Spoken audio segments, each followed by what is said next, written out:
और भाई क्या कहेंगे आज जो पत्रकार परिषद का आयोजन किया, क्या मकसद है? अस्सलाम वालेकुम। और आप लोग आए इसके लिए आपका शुक्रगुजार हूँ मैं।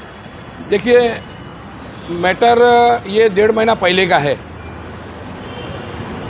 ये मुमरा वाई जंक्शन, ये जो ब्रिज है, यहाँ से क्राइम ब्रांच थाना ने 25 नवंबर के दिन, जुमा के दिन, 2 लोगों को पकड़ा था रिवॉल्वर के साथ में।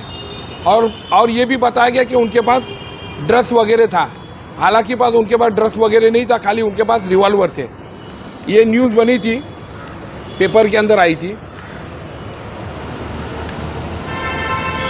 अभी ये आप बोलेंगे कि ये बात 1.5 महीने पुरानी है, आपने अभी इसका क्या कर रहे हैं? तो 1.5 महीने से हम लोग इसके पीछे वर्क कर रहे थे, क्योंकि वो जो 2 बंदे को पकड़े थे, ये हमारा जो यहाँ पे गेट है, वाई जंक्शन जो हम लोग ऑफिस का गेट, वहाँ से पकड़े थे।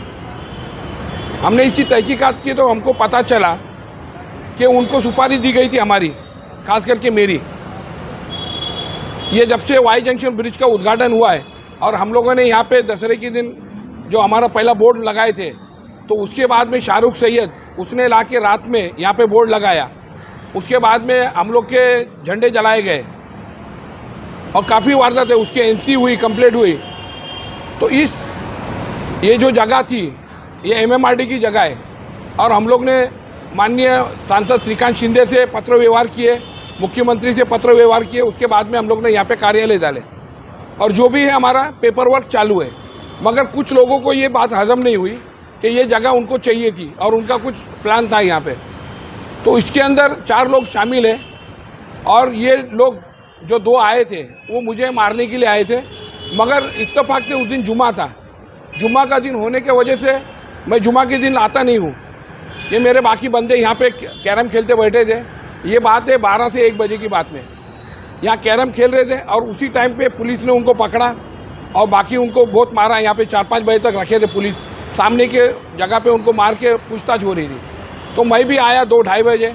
फिर मेरे जो सहयोगी से पूछा क्या हो रहा है यहाँ पे, सामने मारा मारी क्यों हो रही है, क्योंकि जो पुलिस थे वो सिविल ड्रेस में थी। तो बोले अनवर भाई ऐसा इन लोग को घोड़े के साथ में इन लोग मिले, अपने गेट के पास से पकड़े। तो मैंने काफ़ी, हमारे भी डिपार्टमेंट के अंदर लोग हैं, उनसे तहकीकात की तो सब ने मेरे को अलग अलग बताया। तो जब जाके हमको पता चला कि ये मेरे ऊपर हमला करने आए थे और इनके पास सिर्फ और सिर्फ रिवॉल्वर थी और चॉपर थी, इनके पास कोई ड्रग्स का मटेरियल नहीं था। ये पुलिस ने, इसके अंदर कुछ अधिकारी है, इसके अंदर टीएमसी का एक अधिकारी है, एक बिल्डर है, यहाँ का एक लोकल नेता है मुमरा का बड़ा, और एक शाहरुख सैयद है। इन लोगों ने प्लान करके मेरे को मारने के लिए प्लान बनाया था। जैसे आपको मालूम होगा, आज से 3 साल पहले राबोड़ी के अंदर जमील शेख जो मनसे का कार्यकर्ता, उसको मारा गया था। उसी तरीके से मेरे को ऐसा लग रहा है ये मेरे पे हमला करने आए थे। मगर देखो, मारने वाले से अल्लाह बहुत बड़ा है बचाने वाला।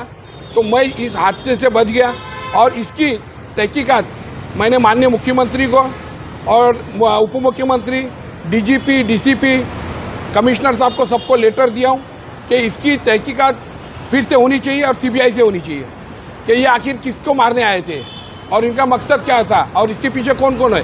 और ये जो मैं आरोप लगा रहा हूँ, मैं मेरे तरफ से लगा रहा हूँ और इसकी पूरी तहकीकात होनी चाहिए।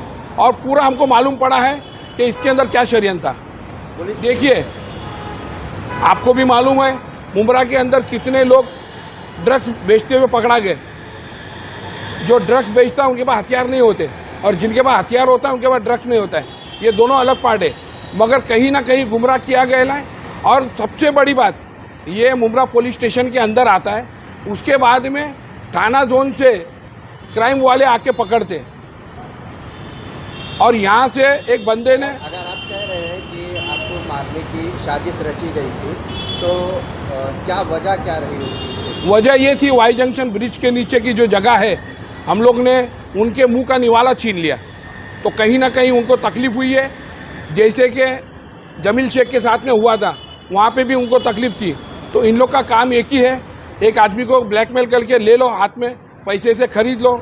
अगर नहीं ये दोनों काम से होता है तो तीसरा काम है इनका, उनको उड़ा दो। तो जांच के लिए आपने क्या क्या मांगा? मैंने जांच के लिए ये पूरा लेटर है, उसकी कॉपी मैं आपको दे रहा हूँ। मुख्यमंत्री को दिया हूँ, उप मुख्यमंत्री को दिया हूँ, उसके बाद में डीजीपी को दिया हूँ, कमिश्नर थाना दिया हूँ और डीसीपी साहब को दिया हूँ। और खासदार श्रीकांत शिंदे को दिया हूँ।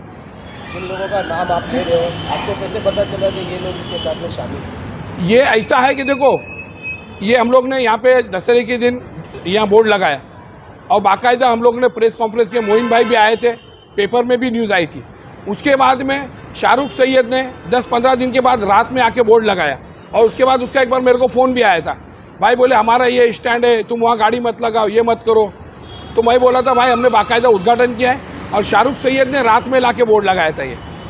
उसके बाद में हम लोग के झंडे लगे थे, 13 तारीख को झंडे हमने लगाए थे और मेरे ख्याल से 15 तारीख थी या कुछ ऐसे ही 4-5 दिन के बाद झंडे जलाए गए। पुलिस को हमने एनसी की, उसकी कॉपी है। और उसके बाद में अंबर होटल के पास में हमारे ये भाई है, इनके ऊपर हमला किया गया बिल्डर द्वारा। 15-20 लड़के थे, उसका FIR हुआ मगर कोई कार्रवाई मुंब्रा पुलिस नहीं कर रही। मुंब्रा पुलिस खाली देखने का काम कर रही। वो झंडे जल के आज मेरे ख्याल से 1.5 महीना होने आया मगर अभी तक 1.5 से 2 महीने होने आए। 13 तारीख को उद्घाटन हुआ था, 15 तारीख को ये कुछ हुआ मगर अभी तक वो झंडे जलने वाले हैं। बाकायदा यहाँ CCTV में दिख रहा है कौन से गाड़ी से लोग आ रहे। मुंब्रा पुलिस क्यों नहीं पकड़ रही उनको? झंडा जलाना कोई पक्ष का, कोई भी पक्ष रहे। आप श्रीकांत शिंदे, एकनाथ शिंदे बच्चे के काफ़ी करीबी माने जाते हैं, लेकिन तो क्या वजह है कि इतना करीब होने के बाद आपने यानी मुंब्रा पुलिस कार्रवाई नहीं करती? देखिए, मैं किसी के ऊपर आरोप लगाने नहीं आया हूँ। मैंने जो किया हूँ और मैं हवा में बात नहीं करता हूँ। अगर मैं चाहता तो उसके दूसरे दिन मैं बोल सकता था भाई ये मेरे को मारने आए, मगर नहीं, मैंने उसकी पूरी जांच की। उसके लिए मेरे को बाहर जाना पड़ा कुछ दिन के लिए और पूरी रिपोर्ट निकाली मैंने। पुलिस तो सब भाई बाकायदा देखो यहाँ पे NC किया हुआ है, लेटर है हमारे पास। ये NC का लेटर है कि भाई हमारे झंडे जलाए गए पार्टी के, और पार्टी शिवसेना पार्टी के झंडे जलाए गए ले। और अंबर होटल के पास जहाँ हम कार्यालय छोटा डाले थे टेम्पो स्टैंड का, तो वहाँ का जो स्थानिक बिल्डर है वो बोलता है यहाँ पे मुंब्रा में भगवा कलर नहीं चाहिए। हाँ, तो इनकी बोले यहाँ पे जो रनिंग पार्टी उनका कलर चाहिए। मेरे को गुड्डू खान का फ़ोन आया था और मेरे पास उनका नंबर सेव नहीं है और मैंने ज़िंदगी में उनसे कभी बात नहीं किया है और मेरा उनसे कभी ताल्लुक ही नहीं है। फ़ोन किया, मैं पूछा क्या है, बात करने बाद में डायरेक्ट गाली गलौज पे आए और मेरे को ऐसे सुनने में आया बहुत बड़ा डॉन है वो बांद्रा का। ये देखे होंगे आप लोग भी थे उधर, टेम्पो स्टैंड का जो है टोरेंट का बॉक्स है उसके आगे लगाए ले हम लोग ने किसी के दरवाजे के सामने, किसी के बिल्डिंग के पास या किसी के आंगन में नहीं लगाए, रोड पे लगाए, वो भी जहाँ पे कचरा है। कचरा साफ कराया गया बाकायदा 2 दिन और उसके बाद में लगाए। अभी मेरे वरिष्ठ जो बोलेंगे, देखो मैं ऐसा नहीं कि जज्बात में जाके कंप्लेंट कर दूं, क्या करूं। हम लोग टेक्निकल पॉइंट देखेंगे और उसके बाद में हमारे जो वरिष्ठ बोलेंगे हमको, उसके बाद में हम लोग कार्रवाई करेंगे। क्या टेक्निकल रिकॉर्डिंग आपके पास है। गाली की शुरुआत मैंने नहीं की। उसने कहा कि मैं एकनाथ शिंदे साहब के करीब हूँ, श्रीकांत शिंदे। मैं बोला बहुत अच्छी बात है, अगर वो आवाड़ साहब का भी करीबी है तो मेरे को कोई तकलीफ नहीं है। देखो हर किसी का अपना नेता होता है। ये मामला आपका हुआ 1.5 महीने पहले, कल एक और मामला है, तो क्या लगता है आपको कि आपको टारगेट किया जा रहा है? देखो कहीं ना कहीं ऐसा है कि लोगों ने 15 साल, ये 15 साल के पहले शिवसेना के 3-4 नगर सेवक थे, उनका काम भी आपको मैं गिनाऊंगा वक्त आने पर। मगर ये 15 साल के अंदर जो नगर सेवक थे, बहुमत थे जिनकी, 18 से 20 नगर सेवक है जिनके, उनकी सत्ता होने के बाद अगर वो काम नहीं कर पाते तो उसके लिए फिर कोई मैं कुछ नहीं कर सकता। अभी शिवसेना का जनाधार बढ़ रहा है तो कहीं ना कहीं इन लोगों को तकलीफ हो रही है। हमारी माथाड़ी कामगार संगठन ये रजिस्टर है और ऑल महाराष्ट्र है, तो हमको कोई अलग से यूनियन बनाने की ज़रूरत नहीं है। वहाँ पे जो भी पॉइंट होएगा वहाँ का हम लोग स्थानिक अध्यक्ष बनाएंगे, वो एरिया पुरता। बाकी जो पूरा महाराष्ट्र का अध्यक्ष मैं हूँ और हमको हर शहर में, हर ज़िले में और हर शहर मोहल्ले में वार्ड अध्यक्ष बनाने का ये है। भाई देखो मैं किसी के ऊपर उंगली नहीं उठाऊंगा, उंगली नहीं उठाना, गरीब मगर मेरे से ज़्यादा आप लोग पत्रकार हैं, आपको मालूम है। मैं आपको बताता हूँ, ये जो हाथ गाड़ी वाले हैं ये ब्याज से पैसे लेते और ये हाथ गाड़ी का माल और ये हाथ गाड़ी इनकी भाड़े की होती है और हाथ गाड़ी जब टूटती है तो वो पैसा उनको देना पड़ता है भर के, और ये ब्याज से पैसा लेते, तो नुकसान इन लोग का होता है।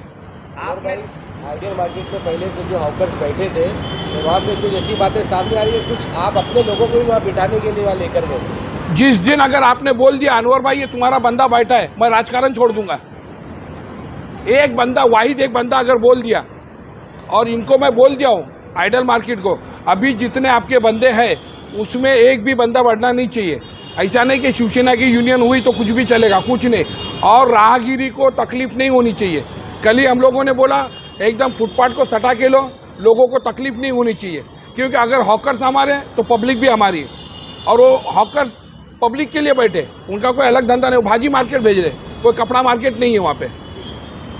इससे ऑलरेडी बात हो चुकी है कि अगर तुमको तकलीफ है रोड के ऊपर बैठे, वो रोड पे भी नहीं है, वो अंदर के रोड पे, जो बाहर के रोड पे बैठे उनसे तो म्यूनसिपालिटी को तकलीफ नहीं है। क्यों नहीं है तकलीफ? वो तो आधा रोड ब्लॉक किए ले, ये तो अंदर है।